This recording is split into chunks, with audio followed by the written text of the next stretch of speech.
ตั้งประตูแล้วที่ว่าตะผากแตกนั่นไข่หรือบ่ไข่เศร้าหรือบ่เศร้าแล้วเศร้าแล้วดีละใช่ไหมเขาเจ้าห้อนค้ำมันน่ะเนาะเดินโอ้ใช้น้ำกินดุนี่บ่เดินใช่ไหน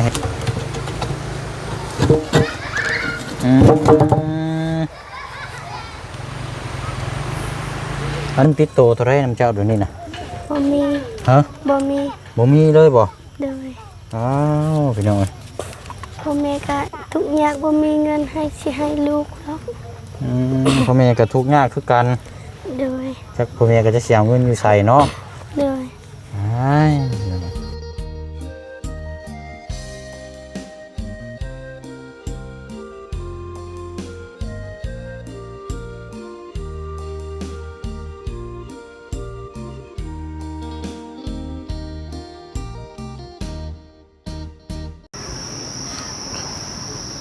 โอ้ยมาคืมฟ้าคืมฝนแท้เด้บ้านนี้เนาะย่านบ่รอดอีกอยู่นี่คืมตรงนี้พอแห้งแล้วนี่เนาะเอาไปหน่อยเนาะแต่ว่าเป็นมุมภาพที่เฮาฮู้คุ้นเคยฮู้จักกันแล้วก็ได้รับได้ชมเนาะที่ผ่านมาแต่ว่าก็ผ่านมานี่ประมาณอาทิตย์เกือบ2 อาทิตย์เนาะบ่ได้เข้ามาเยี่ยมมายามทั้งสองตายายทางประตูเรานี่แหละพี่น้องเนาะที่ทางบุเชียงได้ต่อเติมห้องครัวสองตายายเนาะก็ได้แล้วก็ได้มองจุเข่าจุน้ำที่พักพิงนั่งสะดวกสบายเนาะ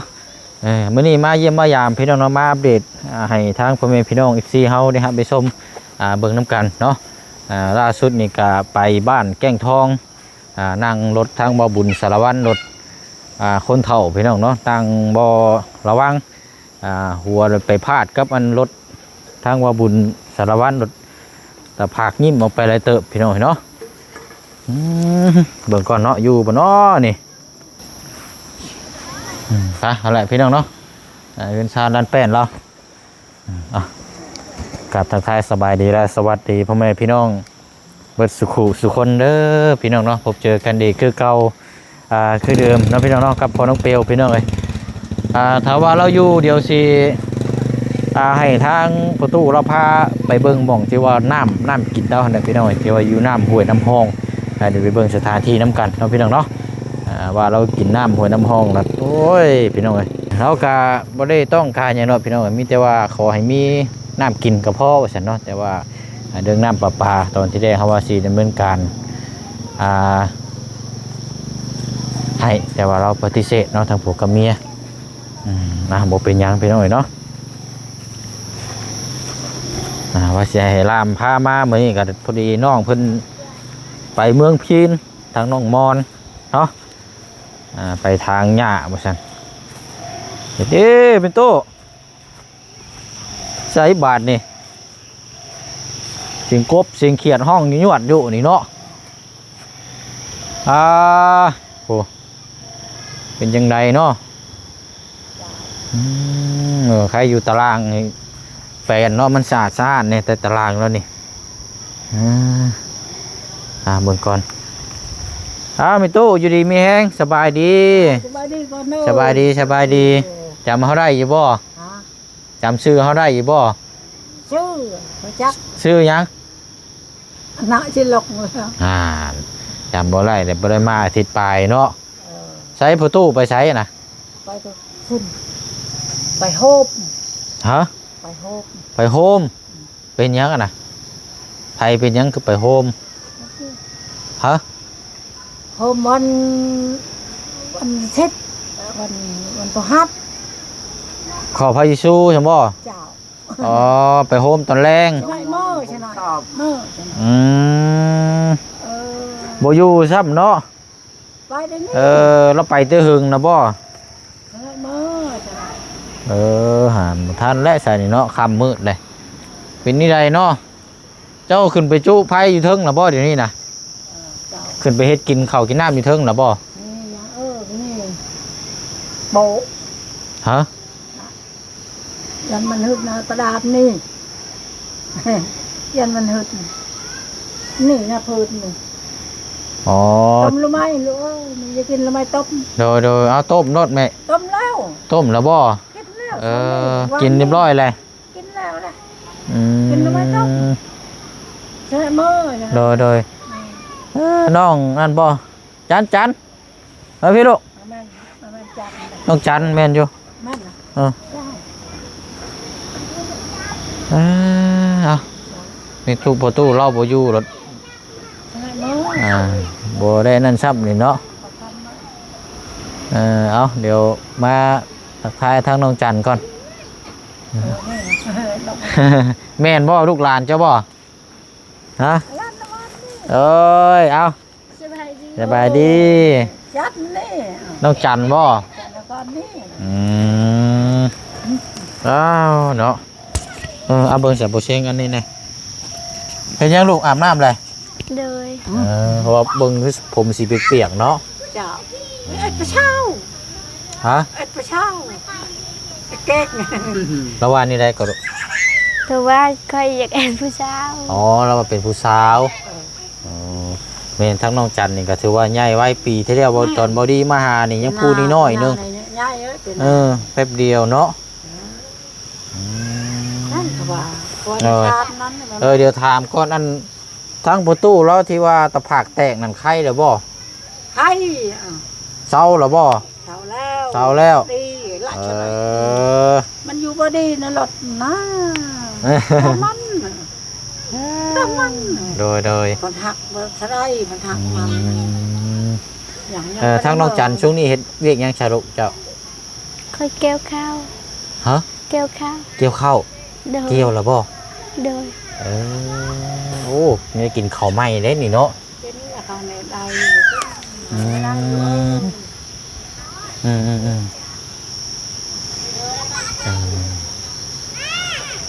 ลักมวย ประตูกับบ่อยู่ซ้ำเนาะบ่เป็นหยังพี่น้องอันเอาไว้รอบหน้าก็ได้มื้อนี้เฮาอย่างฮู้ว่าอันน่ะหม่องที่ทางแม่ตู้น่ะไปตักน้ำกินน่ะอยู่ไสน่ะน้ำห้วยน่ะอยู่หม่องใดน้องจันฮู้อยู่บ่ลูก โดย เดี๋ยวพาไปเชียงไปเบิ่งหน่อยเด้อ โดย เฮือนแล้วกันเนาะอันนั้นเอานี่เอาให้ทางแม่ตู้นะลูกเดี๋ยวทางบ่เชียงเดี๋ยวเสียนอยู่ในรถมีอยู่เดี๋ยวสิจังมื้อเอาเดี๋ยวเชียงสิให้ต่อเอาแม่ตู้นี่เด้อกับข้าวมันเป็นข้าวจี้เด้อข้าวจี้ปาเต้นี่เด้อมีอยู่2ก้อนแล้วก็ขนมอยู่นี่นะมีอยู่4-5ห่อเอาไว้กินเด้อเอากินเด้อเด้อตัวห่อตัวลุ่มนี่เดี๋ยวมันสิเสียตัวนี้กินเด้อ พอจะก้อน กินโลดมันมีคนละก้อนอยู่บ่ต้องถ่าแล้วหรอก พอเขาดูเจ้า ถ่าเฮ็ดหยังกินด้วยเลย ถ้าเอ้ย กินป้าโลดเนาะ ถ้า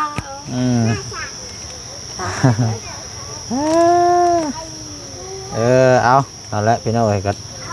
มากับบ่อยู่ซ้ำกันนี่ละเบิ่งช่องเบิ่งจังน้อยก่อนอยู่เทิงเฮือนนี่ยังบ่ทันได้จุไผใช้อยู่เนาะนั่งบายแล้ว ยังอยู่เนาะ ต้มลูกไม้ไปมอง ไปสาพี่น้อยเนาะมีแต่ว่าเดี๋ยวจะให้ทั้งน้องจันพาพี่พาน้องไปเบิ่งหม่องที่ว่าทางประตูเรากินน้ำคลองกินน้ำห้วยเป็นบ่ไม่ตู้ที่ว่าไปตักน้ำห้วยมากินนั่นบ่ซุมื้อนี้ก็ยังกินอยู่บ่ นี่ยังชาตินี่ น้ำสาดเฮาซื้อมาให้ยังอยู่บ่ ยัง ป๋อดื่มยังบ่เบิดอยู่เนาะคือกินประหยัดแท้นี่ มือหนึ่งนั่นหรอก โอ้โหเนาะสิมีเหือมีแห้งอยู่บ่กินน้ำในหลายเนาะ เบานี่ ยาดา โอ้ขามายุงกะลายอันนี้เนาะเอาโอเคเด้อสามีตู้เด้อเดี๋ยวโอกาสหน้าเดี๋ยวเฮามาเยี่ยมใหม่เด้อให้ทั้งประตูมาก่อนมื้อนี้ก็คือว่าและบ่ได้นัดได้หมายมื้อหน้ามื้อในก่อนป้าลูกป้าเดี๋ยวไปเบิ่งก่อนเอาสบายดีไหมตู้เด้อเดี๋ยวเอากินเด้อขนมนะเด้อไป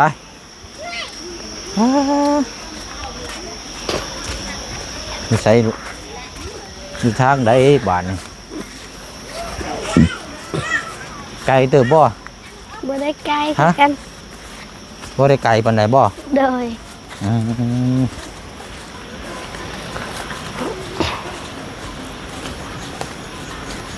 ฝนตกก็ทางเนาะกี่ตกตมอยากเปื้อนนี่แหละนี่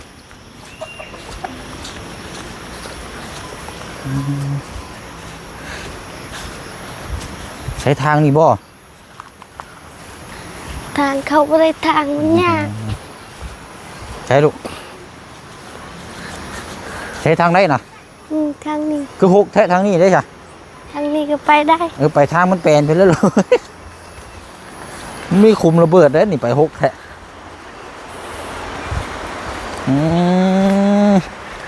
เบิ่งโอ้คอยได้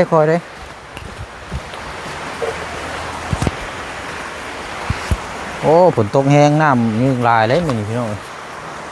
โอ้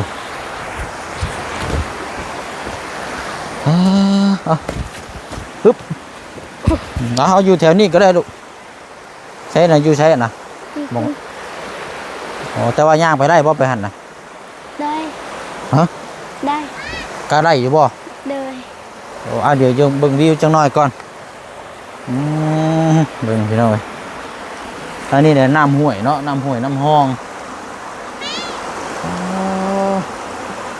อันซักเสื้อผ้านะเพ่ก็อยู่นี้เนาะ โดย เอ้าพี่น้อง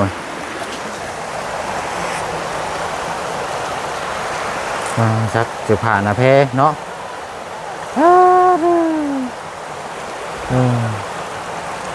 แล้วอยู่เทิงพุ่นกับคนอาบน้ำบ่อนั่นน่ะ เขา พระเจ้าเห็นยังอยู่เทิง เฮ็ดค ฮะ ำเขาบางค สอนหาปลาใช่บ่ ำเขาบางค หอนคำเอามีใช่บ่ ำนี่ อ๋อหอนคำพี่น้องโอ้วิวนี่เนาะแต่ว่าน้ำจากแดงเนาะบุญไปนี่มันบ่ฮกบ่ลูกนี่ดินบ่โล่มบ่ บ่ ไปสายยางแต่ก็โค้งมาพุ่นเลยเนาะ เลย อ่ะ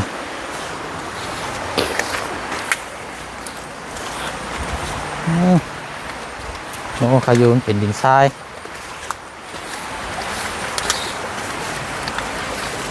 โอ้โอ้โอ้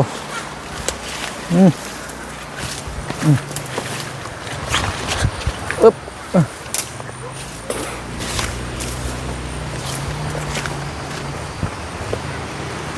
ถ้าเจ้าห้อนค้ำมันน่ะเนาะ โดย โอ้ใช้น้ำกินดุ งั้น นี่บ่ โดย ใช่ไหนเห็นลองใช้เปิดนี่ได้นี่ลองเบิ่งนี่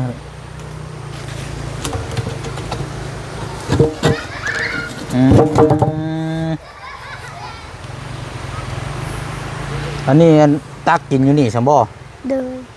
อันว่าเจ้าได้จะไปตักน้ำอยู่ใช้จะกินดุ ค่อยตักน้ำเพื่อนค่อยเพื่อนน้ำปลาเพื่อนค่อยใช้น้ำปลาปลา อ๋อเฮือนเจ้าน่ะมีน้ำประปาอยู่ โดย แต่นี่น่ะเป็นน้ำบ่อโอ้สะอาดอยู่แบบนี้ใครอยู่ซะเนาะ โดย นึกว่าตักกินในคลองแบบคือเฮาเห็นทั่วไปนั่นโอ้ยบ่ปานใดแล้วพี่น้องเอ้ยเจ็บท้องเจ็บไส้อีกแล้ว เจ้านั่นกินน้ำประปาอยู่เฮือนเจ้าน่ะเนาะ โดย เอาปิดไปแล้วลูกน้ำก็ใสงามสะอาดอยู่โอเคเอาเนาะช่วงนี้นั่นเจ้าไปหูดเข่าสัมบ่ โดย ไปแต่เช้าสัมบ่ลูก โดย แต่อันมาจักโมงบัดนี้ บางเทือ1 โมงบางเทือ11 โมงค่อยมา ไปน้ำกันจักคนลูก 3 คน 3 คน โดย มีภายในไปน แม่ค่อยอายค่อย ำเอาพ่อบ่ได้ไปนำบ่ พอค่อยเอาน้อง พ่อเอาน้อง โดย พ่อเอาน้องอยู่เฮือนสัมบ่ โดย ใกล้สิแล้วหรอบ่เข้าเจ้า ยัง2 มือแล้ว ประมาณ2 มื้อแล้ว โดย ได้หลายอยู่บ่เข้าได้จักสอบ ได้2 สอบ หาก็ได้2 สอบ เขาบ่งาม เขาบ่งามเนาะ โดย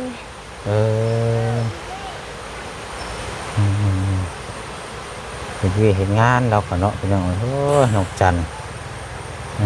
ได้ยังกินแรงมื้อนี้ลูกกับข้าวกับน้ กินแกงหน่อไม้ ำแกงหน่อไม้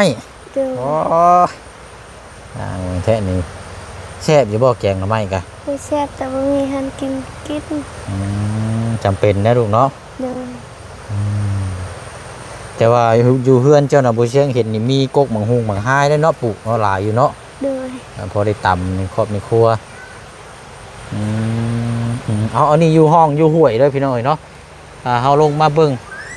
อยู่ลุมพุ่นก็อาบน้ำอาบในแล้วอยู่เทิงพุ่นก็ฮอนค่ำอันนั้นมันยังเฮ็ดกินบ่ลูกนะเฮ็ดคือข้าวกับต้นอยู่นะ โดย อันนั้นได้เฮ็ดกินได้บ่ ได้ ฮะ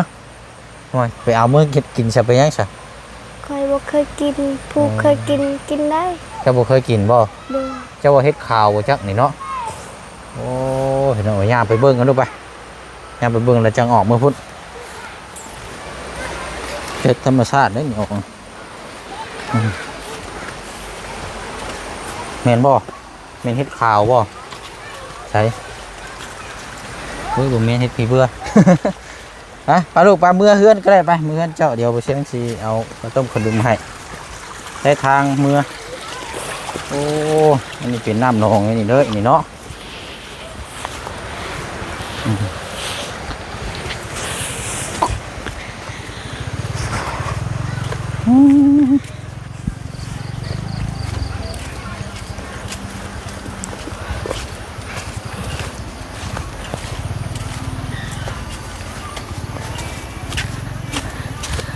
จักปีกว่าลูกเจ้า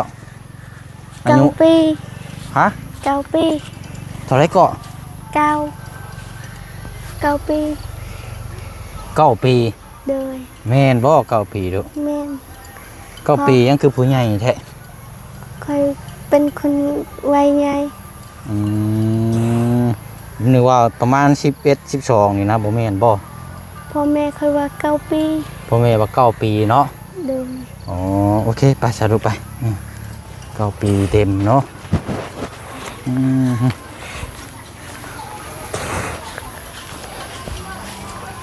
อันขึ้นไปพุ่นน่ะเป็นหมู่บ้านอันหยังก็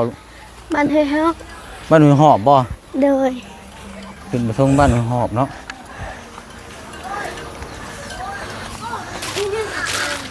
ทางลงไปนี่นะเป็นหมู่บ้านหนึ่งหมู่บ้านหนึงดูพัดเข้าพูนั่นกันเนาะพูดดิโลนี่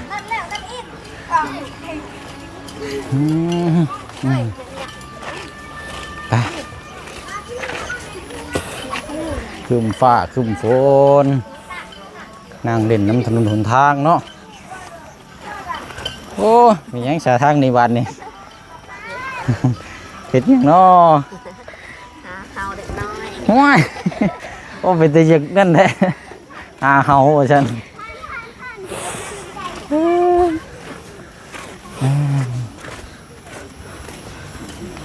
บักข้าวก็มีแต่กกเนาะหมากบ่ค่อยมี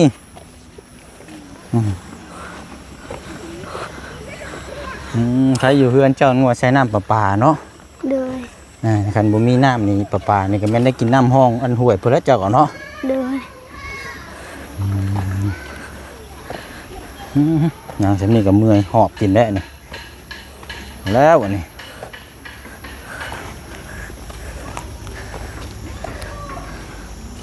ไปเดี๋ยวย่างไปรถไปเชียงอาจารย์เพื่อนจ้ะมื้อนี่ก็ไปคือเก่าบ่ดุ โดย ไกลอยู่บ่มองไปฮูดเข่าให้เจ้า ไก่ ไกลอยู่ โดย เมื่อยบ่แต่ละมื้อ เมื่อย หึ เมื่อยคือกันติ เมื่อย พ่อ เนาะ แม่ให้ไป แต่ว่าถ้าสิให้ทั้งแต่แม่ไปบัดสงสารเพิ่นเนาะ โดย เอามายืนที่ก็ได้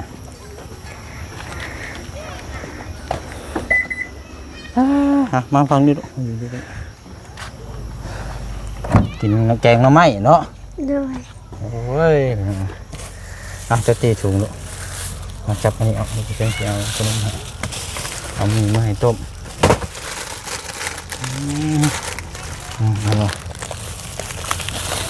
มีน้องหรือเปล่าเจ้า มี มีอยู่เนาะ โดย มีจักหาหุงห่อแล้วก็เอาขนมใส่กันไปรถนะจับมาเดี๋ยวมันจะโต๊ะ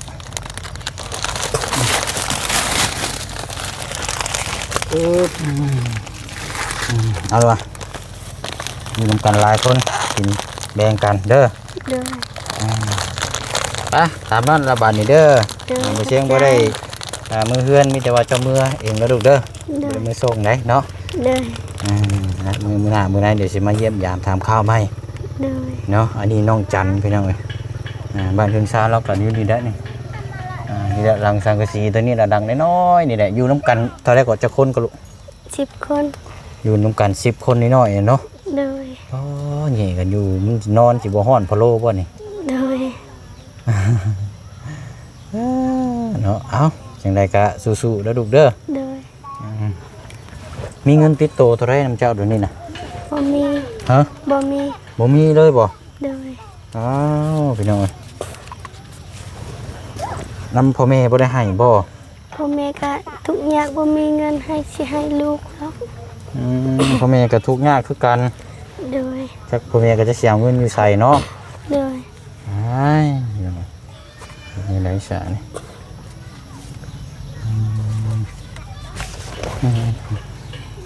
ซาบูเชียงกับโบมีบ่ลายหรอกพี่น้องเนาะแต่ว่าอยากให้น้องเพิ่นไว้ติดโตอันว่าอันแล้วแต่เจ้าสิซื้อแล้วลูกเด้อ โดย บูเชียงให้เงินติดโต30,000กีบแล้วลูกเด้อ โดย อ่ะ ขอบใจ โอเคเอาลูกเอาไว้เด้อ โดย จังได๋ว่าให้ทั้งไอ้น้องฮู้ว่าเพิ่นขอน้ำรถบ่ได้ใช้ได้หาเก็บไว้ใช้ส่วนตัวเจ้าหั่นน่ะเด้อ โดย ไปลูกไปมันค่ำมันมืดเอาสบายดีทั้งพี่น้องก่อน สบายดี เอาเชิญขอไม้